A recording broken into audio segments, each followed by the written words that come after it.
আখির নবীর উম্মতের বর্ণনা এসেছে, যখন আল্লাহ তাআলা মূসা আলাইহিস সালামের সামনে আখির নবীর উম্মতের বর্ণনা করছিলেন, তখন এক পর্যায়ে আল্লাহ তাআলার কাছে মূসা আলাইহিস সালাম দাবি করেছেন, আল্লাহ এই উম্মত এত মর্যাদাবান, এত ভালো মানুষ, আল্লাহ এই উম্মতগুলিকে আমাকে দিয়ে দাও। আল্লাহ পাক পাল্টা জবাব দিলেন, মূসা রে, এগুলো তোমার জন্য না, এত দামি উম্মত আমি তোমার জন্য তৈরি করি নাই। এই দামি উম্মত, এত মর্যাদাবান, এত সুন্দর উম্মত আমি আমার হাবিবের জন্য তৈরি করেছি। এগুলো আমার হাবিবের উম্মত হবে, আখির নবীর উম্মত হবে। আল্লাহ পাক আবার বলছেন মূসা আলাইহিস সালাম আবার কয়, আল্লাহ আমাকে দেওয়া যায় না? এত দামি মানুষগুলিকে আমাকে দেওয়া যায় না? এত সুন্দর মানুষ, এদের বৈশিষ্ট্য এত সুন্দর হবে, আল্লাহ এগুলি আমাকে দেওয়া যায় না? মূসা আলাইহিস সালামকে আল্লাহ পাক আবার বলেন, মূসা রে, এগুলি আমার বন্ধুর উম্মত, এগুলি আখির নবীর উম্মত।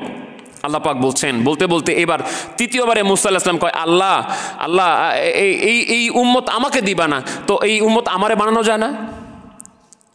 আমাকে যেহেতু এই উম্মত দিবা না, তো আমাকে এই উম্মতের অন্তর্ভুক্ত বানায় দাও। আল্লাহ পাক জবাব দিলেন, মূসা রে, তুমি দুইবার চান্স মিস করে ফেলেছ, দুইবার তো তুমি এগুলি চাইছো, হবে না। আল্লাহ রাব্বুল আলামিন যখন ঈসা আলাইহিস সালামের কাছে বললেন, আল কোরআন বলছে, ওয়া মাসালুহুম ফিল ইনজিল, ইনজিলে ঈসা আলাইহিস সালামের উপরে নাযিলকৃত ইনজিলে আখির নবীর উম্মতের বর্ণনা এসেছে।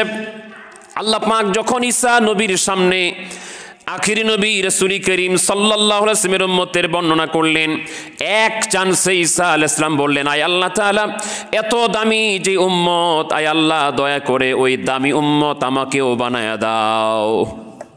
উনি আর উম্মত চায় না যেগুলো আমারে দেন, উনি বলছে, আল্লাহ এই দামি মানুষ আমাকেও বানায় দেন। আল্লাহ পাক বললেন, ঈসা রে, তোমার দোয়া মঞ্জুর, তোমার প্রার্থনা মঞ্জুর, তোমার দোয়া আমি কবুল করলাম, যাও, তোমাকে নবী করেছি আমি, আল্লাহ পাক তোমাকে আখির নবীর উম্মত বানায় দিব। এই জন্য আল্লাহ তাআলা ঈসা আলাইহিস সালামকে সশরীরে উঠিয়ে নিয়েছেন। এটা অনেক লম্বা একটা কোরআনুল কারীমের কাহিনী, এটা আমরা একদিন সময় পেলে বলবো। ঈসা আলাইহিস সালামকে আল্লাহ পাক এমনি আসমানে উঠিয়ে নিয়েছেন, উনাকে এখন আল্লাহ পাক আসমানে জীবিত রেখেছেন। তিনি আবার আসবেন দামেস্কের জামে মসজিদে, তিনি আবার আসবেন, এসে আসরের নামাজ আজান হবে, নামাজের জন্য হযরত ইমাম মাহদী আলাইহিস সালাম অপেক্ষা করবেন। আজান হয়ে যাবে, ইমাম মাহদী আলাইহিস সালাম অপেক্ষা করবেন যে ঈসা আলাইহিস সালাম আসতেছেন, তিনি আসবেন, আমরা একসাথে জামাতে নামাজ আদায় করব। আসরের আজান এবং নামাজের মধ্যবর্তী সময়ে ঈসা আলাইহিস সালাম আসবেন, এসে তিনি নামাজের মসজিদে ঢুকবেন। ইমাম মাহদী আলাইহিস সালাম বলবেন, আপনি ইমাম হন, নামাজ পড়ান। ঈসা আলাইহিস সালাম বলবেন, আমি তো ইমাম হওয়ার জন্য আসি নাই, আমি আখির নবীর উম্মত হিসেবে আখির নবীর উম্মতের পিছনে নামাজ আদায় করব। তখন ইমাম মাহদী আলাইহিস সালাম ইমামতি করবেন, ঈসা আলাইহিস সালাম মুক্তাদি হয়ে নামাজ আদায় করবেন। তো যেই মানুষ হবার জন্য, যে উম্মত হবার জন্য অন্য পয়গম্বররা দোয়া করেছেন, আমরা কিন্তু সেই উম্মত, আমরা সেই উম্মত। আমাদের দাম ভুলে যাই আজকে, আমরা অযথায় এখানে সেখানে কাটিয়ে দিই। যুবকরা, তোমরা সময়টা নষ্ট করে ফেলছো। যুবকরা, তোমরা অনেক পড়াশোনা যারা করছো, কলেজে পড়ছো, ভার্সিটিতে পড়ছো, এদিক ওদিক পড়াশোনা করছো, বিজ্ঞান পড়ছো, দর্শন পড়ছো, এগুলি নিয়ে দুনিয়াকে তালাশ করো না, এগুলির ভিতরে খুঁজো এগুলি কে সৃষ্টি করেছেন, এগুলি কোথা থেকে আসলো, এগুলি কোন আল্লাহ দিল। এই কোরআন বিজ্ঞান চর্চা করার জন্য অনেক বড় একটা সহায়ক গ্রন্থ। অতএব বিজ্ঞানের পাল্লায় পড়ে, গতানুগতিক দুনিয়ার পাল্লায় পড়ে আমার আল্লাহকে ভুলে যেও না, আমার রাসূলকে ভুলে যেও না। এটার ভিতরে আমার আল্লাহকে খুঁজো, আমার আল্লাহকে তালাশ করো। এই জীবন না, এরপরে একটা জীবন আসবে, সেখানে আমাকে আমার জীবনের হিসাব দিতে হবে। তো আমার জন্য তো সহজ, আল্লাহ পাক আমাকে আখির নবীর উম্মত করেছেন, তার বর্ণনা আল্লাহ তাআলা কোরআনুল কারীমে বিভিন্নভাবে দিয়েছেন। আমরা সূরা ফাতাহ থেকে আজকে কিছু অনুবাদ এবং কিছু ব্যাখ্যা শুনবো ইনশাআল্লাহ তাআলা। কোরআনুল কারীমের 26 পারায় সূরা ফাতাহার মধ্যে আল্লাহ পাক সে বর্ণনাগুলি দিয়েছেন। আল্লাহ পাক বলছেন, মুহাম্মাদুর রাসূলুল্লাহ,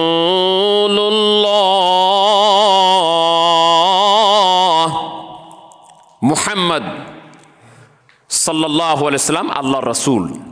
এই যে লা ইলাহা ইল্লাল্লাহ মুহাম্মাদুর রাসূলুল্লাহ সাল্লাল্লাহু আলাইহি সাল্লাম, এই মুহাম্মাদুর রাসূলুল্লাহ এই শব্দটি ডাইরেক্ট কোরআনুল কারীমের। আল্লাহ পাক বলছেন মুহাম্মাদুর রাসূলুল্লাহ, মুহাম্মদ সাল্লাল্লাহু আলাইহি সাল্লাম আল্লাহর রাসূল। এখানে একটি বিষয় উল্লেখযোগ্য, আপনারা হয়তো ইতিপূর্বে শুনেছেন কিনা জানি না। গোটা কুরআনুল কারীমে আল্লাহ তাআলা অনলি 4 জায়গায় মুহাম্মদ শব্দটি ব্যবহার করেছেন। গোটা কুরআনুল কারীমে আল্লাহ তাআলা শুধু 4 জায়গায় মুহাম্মদ শব্দটি ব্যবহার করেছেন।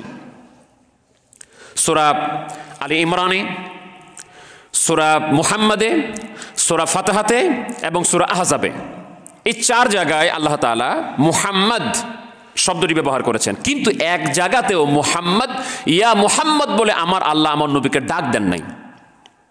ডাক দেন না, হে মুহাম্মদ এই বলে আমার আল্লাহ তাআলা নবীকে ডাক দেন নাই। কত সম্মান করেন আল্লাহ পাক নবীকে। কিন্তু আদম আলাইহিস সালামকে যখন আল্লাহ পাকের ডাকার প্রয়োজন হয়েছে তখন বলেছেন ইয়া আদম, নাম ধরে ডেকেছেন। যখন মুসা আলাইহিস সালামকে আল্লাহ পাক ডাকার প্রয়োজন হচ্ছে বলেছেন ইয়া মূসা, নাম ধরে ডেকেছেন। যখন ইয়াহিয়া আলাইহিস সালামকে আল্লাহ পাক ডাকার কথা বলা হয়েছে তখন বলেছে ইয়া ইয়াহিয়া। ঈসা আলাইহিস সালামকে আল্লাহ পাক যখন ডাকার কথা প্রয়োজন হয়েছে তখন আল্লাহ পাক ডেকেছেন ইয়া ঈসা। এই কোরআনে এসেছে। যখন ইব্রাহিম নবীকে আল্লাহ পাক ডাকার প্রয়োজন হয়েছে তখন বলেছেন ইয়া ইব্রাহিম। কিন্তু কুরআনুল কারীমে কোনো জায়গায় আমার আল্লাহ ইয়া মুহাম্মদ বলে ডাক দেন নাই। কত ভালোবাসেন আল্লাহ তার হাবিবকে। তো ডাকার প্রয়োজন হলে কি বলেছেন ইয়া আইয়ুহান নবী, হে আমার নবী, হে আমার বন্ধু। নবীজি চাদর পরে থাকতেন, আল্লাহ পাক ডাক দিতেন ইয়া আইয়ুহাল মুদাসসির, হে চাদরওয়ালা। নবীজি কম্বল গায়ে দিয়ে থাকতেন, আল্লাহ পাক ডাক দিতেন ইয়া আইয়ুহাল মুজাম্মিল, হে কম্বলওয়ালা। কত মধুর। নবীজি চাদর পরে পরে দাঁড়িয়ে আছেন, নামাজ পড়তেছেন, আল্লাহ পাক ডাক দিন হে চাদরওয়ালা বন্ধু। নবীজি ঘুমাচ্ছেন কম্বল মুড়ি দিয়ে, আল্লাহ পাক ডাকলেন হে কম্বলওয়ালা বন্ধু উঠেন। কখনো ডেকেছেন ইয়াসিন, বিভিন্ন নামে আল্লাহ পাক তার হাবিবকে ডেকেছেন, কিন্তু কোনো জায়গায় ইয়া মুহাম্মদ বলে ডাক দেন নাই। তাহলে এই 4 জায়গায় যে আল্লাহ তাআলা মুহাম্মদ শব্দটা ব্যবহার করলেন, কেন ব্যবহার করলেন? নবীজির রিসালাত বুঝাবার জন্য, যে মুহাম্মদ সাল্লাল্লাহু আলাইহি ওয়াসাল্লাম যে আল্লাহর রাসূল। এই 4 জায়গায় আল্লাহ তাআলা এই কথাটা বলেছেন ওয়ামা মুহাম্মাদুন ইল্লার রাসূল, সূরা আলী ইমরানে। এইখানে আল্লাহ পাক বলেন মুহাম্মাদুর রাসূলুল্লাহ, মুহাম্মদ সাল্লাল্লাহু আলাইহি ওয়াসাল্লাম আল্লাহর রাসূল। সূরা আহজাবে মা কানা মুহাম্মাদুন আবা আহাদিম মির রিজালিকুম ওয়ালাকির রাসূলুল্লাহি ওয়া খাতামান নবিয়্যিন। প্রত্যেক জায়গায় আল্লাহ তাআলা মুহাম্মদ শব্দটা ব্যবহার করেছেন আমার রাসূলের রিসালাতের প্রকাশের জন্য, কোন জায়গায় নাম ধরে ডাকেন নাই। তো আমার নবীজির পরিচয় দিলেন তিনি রাসূল, তার বৈশিষ্ট্য বলছেন والذين معه أشداء على الكفار رحماء بينهم। বললেন এই মুহাম্মদ সাল্লাল্লাহু আলাইহি ওয়াসাল্লামের সাথে যারা আছে, তার সাহাবী এবং তার উম্মতেরা, তার সাথী সঙ্গী যারা হবে, বিশেষ করে সাহাবায়ে কেরাম, তারা হবে কাফেরদের ব্যাপারে বড় বজ্র কঠোর।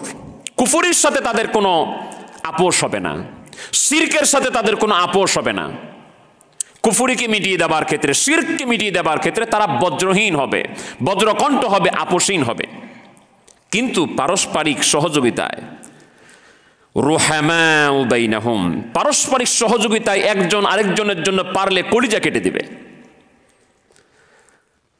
যখন সাহাবায়ে কেরাম রাসূল করিম সাল্লাল্লাহু আলাইহি ওয়াসাল্লামের সাথে মক্কা শরীফ থেকে মদিনায় হিজরত করেছেন, তখন মদিনার ইতিহাস এসেছে, হিজরতের ইতিহাস এসেছে। সাহাবায়ে কেরাম যার আনসারদের 2টা ঘর ছিল, একটা ঘর তার মুহাজির ভাইকে দিয়ে দিয়েছে। যার 2 বিঘা জমি ছিল, 1 বিঘা জমি তার আনসার ভাইকে, মুহাজির ভাইকে দান করে দিয়েছে। এমন ইতিহাস আছে যে বিয়ে করতে পারে নাই, যার 2টা স্ত্রী ছিল, একটা স্ত্রীকে বলেছে ঠিক আছে আমি আমার স্ত্রীকে তালাক দিয়ে দিলাম, আমার মুহাজির ভাই যেন বিয়ে করতে পারে। অর্থাৎ এত বড় ছাড় তার রাসূল করিম সাল্লাল্লাহু আলাইহি ওয়াসাল্লামের উম্মতদেরকে আল্লাহ পাক বর্ণনা করছেন যে রুহামাউ বাইনাহুম, তারা তাদের পারস্পরিক সহযোগিতায় দয়াশীল, রহমপ্রাপ্ত, একবারে কোমল হৃদয়ের, না খেয়ে একজন আরেকজনকে খাইয়েছে। ইয়ার মুখের যুদ্ধে সাহাবায়ে কেরাম যখন কাতরাচ্ছিলেন, কঠোর আঘাতপ্রাপ্ত হয়ে মরণপণ অবস্থা, তাদের কাতরাচ্ছেন জিহাদের ময়দানে, পানির পিপাসা লেগেছে, আর মুখের যুদ্ধ। একজন বলছে ভাই পানি দেন, পানি। তো দেখা গেছে 1 মস্ক মাত্র পানি। এই পানিটা উনি আগায় দিলেন ওই ভাইয়ের দিকে। উনি খেতে যাবেন, হঠাৎ করে আরেকজন বলছে ভাই পানি, পানি। উনি না খেয়ে উনাকে দিয়ে দিয়েছেন। উনি খাইতে যাবেন, ইয়ারমুকের যুদ্ধের ইতিহাস লিখছে উনি খেতে যাবেন, আর এক পাশে বলেছে পানি উনি না খেয়ে ওনাকে দিয়ে দিয়েছেন। উনি মনে করছেন আমার চাইতে আমার ভাইকে বেশি পিপাসা লেগেছে।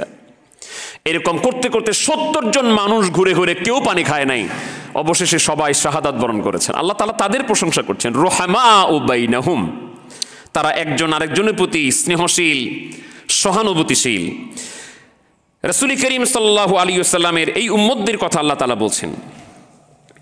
এরপর আল্লাহ পাক বলছেন তাদের আরো কিছু বৈশিষ্ট্য। তারাহুম, আপনি তাদেরকে দেখবেন, তাদেরকে দেখা যাবে এই অবস্থায় রুক্কান সুজ্জাদা। আখির নবীর সাহাবী এবং তাদের উম্মতের বৈশিষ্ট্য হবে তারা রুকুকারী হবে। তাদেরকে দেখা যাবে তারা রুকু করতেছে। সুজ্জাদা, তাদেরকে দেখা যাবে তারা সেজদা করছে। আল্লাহ পাক বর্ণনা করলেন আমার নবীর উম্মতরা রুকু করবে, সেজদা করবে। আমরা যদি এটা থেকে বিরত হয়ে যাই, একটু ভাবেন। আল্লাহ বলছেন কোরআনে এদের বৈশিষ্ট্য হবে তারা রুকুকারী, তারা নামাজ পড়বে, তারা সেজদা করবে। রুক্কান সুজ্জাদা, এটা করে তারা কি করবে? আল্লাহ পাক বলছেন ইয়াবতাগুনা ফাদলাম মিনাল্লাহি ওয়া রিদওয়ানা।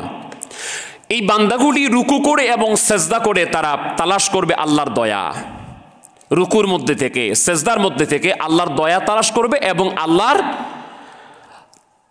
সন্তুষ্টি, রিদওয়ান।